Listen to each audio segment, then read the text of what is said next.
Hello and welcome everybody to another puzzle challenge video with ChessUniversity.com. We're in the weekend now, so we're up to the harder puzzles for the week. This one's pretty long. This variation, this one here is obviously it's white to play and win. And our position that we see on the board here comes from the same game we looked at in the previous puzzle challenge, actually. So it's still the game, that same game between the 22 and 2300 from the Boardwalk Pearson IM tournament. And this is the end game from that same game. So what I'm going to do is I'm going to sort of catch us up from where we left off in the previous puzzle. Of course, the solution to that one will have already been posted. And we'll walk all the way through the game up to this end game, of course, going kind of quickly because, I mean, it's a lot of moves and there's not a lot in terms of the evaluation shift in the meantime.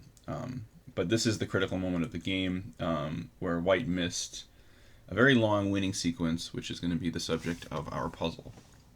So again, this is a harder puzzle. I mean, anybody up to 2,000, and even some players stronger than 2,000, will find this challenging. So it's definitely a long variation you have to try to calculate. But let's go all the way back to where we left ourselves off at the end of the previous puzzle. So this is the middle game position we had from yesterday. And after the queens were exchanged, and black picked up this pawn on e5, you can see that black is simply just a pawn up on the queen side. They've got the extra pawn on b7. So, you know, black's got decent winning chances in the long run, at least. White centralizes the rook. And both sides play fairly logically. I mean, there's lots of alternatives on many of these moves. But in general, black's just bringing the pieces into the game still, defending their pawns, and enjoying some advantage because of that extra pawn, even though white has two bishops. So white reroutes the bishop to f1. I don't think white's in like serious trouble yet, and they're playing pretty actively. So white regains the pawn on b7, hits the rook on d8. Black goes rook b8 to hit the knight, and now bishop d6 is a nice move, trying to just exchange some stuff. Now the knight is on a very strong square on d6, and it's sort of keeping the knight on g7 pretty honest. Obviously, this knight would rather be more active, but it's, you know, defending the base of the pawn chain here, so it's a bit stuck. So rook d8, knight to b5. Black gets their knight out, and this position's about equal. I mean, all pawns on the same side of the board. The only real imbalance is the bishop against knight potential, where white has the bishop. Other than that, though, there's not a whole lot going on here. So white trades more stuff. Now the bishop is pretty well posted on c4, pinning the knight on e6 to the king. King f7, f3. It's a nice active move, trying to expose, open up the e-file, getting rid of this pawn to try to get to the knight on e6. So it's a nice tactical idea. Rook c8 challenges the bishop. Bishop to b3, maintaining the pin. King f6, stepping out of the pin. We see some trades. White has now a pawn on e5 and is up a pawn. So the position's actually changed quite a bit since we first took a look after the queen trade, because at the beginning, of course, black was a pawn up. Now it's the other way around. Though, I mean, every couple of moves, the initiative is shifting. Like now, yeah, white has this extra pawn, which is, of course, important. But at the same time, you can see that the black knight and rook have potential to coordinate here against the king. So it's not at all easy. For example, in the current position, after black gets out of check, white's going to have to watch out for some knight f3 stuff. Also in some positions, knight h3.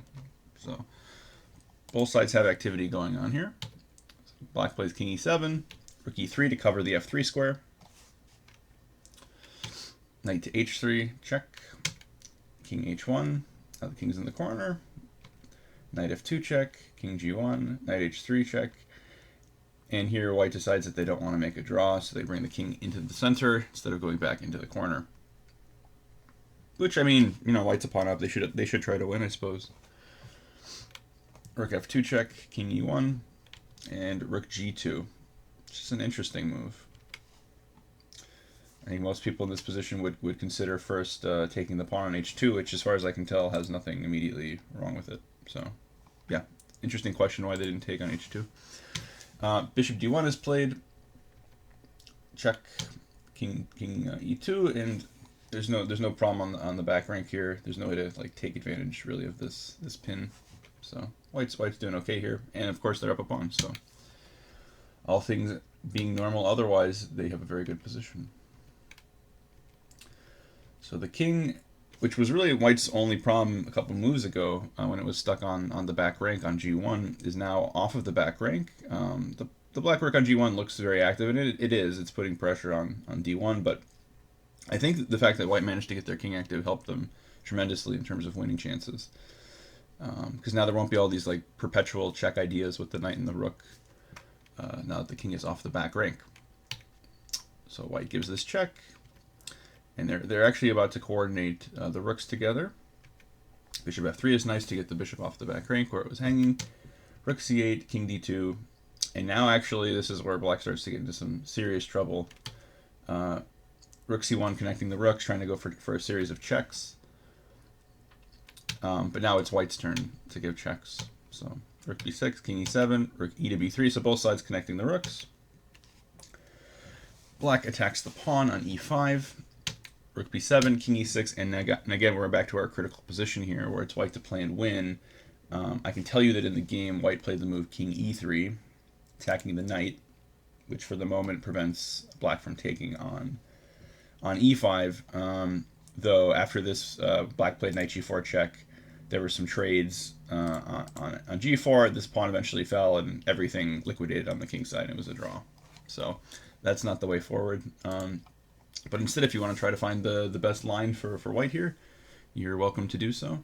And if you can post your solution on chessuniversity.com before we post our official solution tomorrow, you'll get points on your account. So yeah, this is our critical moment. I'll put the link in the description on YouTube so you guys can check out the official post. Thanks for watching, and I'll see you guys tomorrow.